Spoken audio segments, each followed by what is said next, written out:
خداوند کے کلام میں سے زبور 91۔ جو حق تعالیٰ کے پردہ میں رہتا ہے وہ قادر مطلق کے سایہ میں سکونت کرے گا۔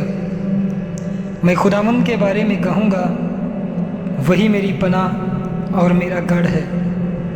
وہ میرا خدا ہے جس پر میرا توکل ہے، کیونکہ وہ تجھے سیاد کے پھندے سے اور مہلک وبا سے چھڑائے گا۔ وہ تجھے اپنے پروں سے چھپا لے گا اور تجھے اس کے بازوؤں کے نیچے پناہ ملے گی۔ اس کی سچائی ڈھال اور سپر ہے۔ تو نہ رات کی ہیبت سے ڈرے گا،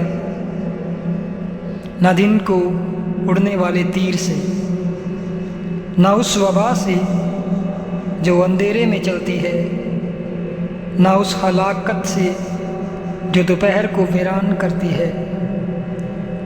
تیرے آس پاس 1000 گر جائیں گے اور تیرے دہنے ہاتھ کی طرف 10,000، لیکن وہ تیرے نزدیک نہ آئے گی۔ لیکن تو اپنی آنکھوں سے نگاہ کرے گا اور شریروں کے انجام کو دیکھے گا۔ پر تو اے خداوند میری پناہ ہے، تو نے حق تعالیٰ کو اپنا مسکن بنا لیا ہے۔ تجھ پر کوئی آفت نہیں آئے گی اور کوئی وبا تیرے خیمہ کے نزدیک نہ پہنچے گی، کیونکہ وہ تیری بابت اپنے فرشتوں کو حکم دے گا کہ تیری سب راہوں میں تیری حفاظت کریں۔ وہ تجھے اپنے ہاتھوں پر اٹھا لیں گے تاکہ ایسا نہ ہو کہ تیرے پاؤں کو پتھر سے ٹھیس لگے۔ تو شیر ببر اور افی کو روندے گا، تو جوان شیر اور استھا کو پامال کرے گا، چونکہ اس نے مجھ سے دل لگایا ہے، اس لیے میں اسے چھڑاؤں گا۔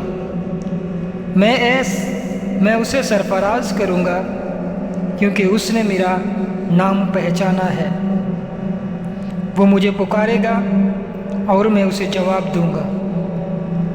میں مصیبت میں اس کے ساتھ رہوں گا، میں اسے چھڑاؤں گا اور عزت بخشوں گا۔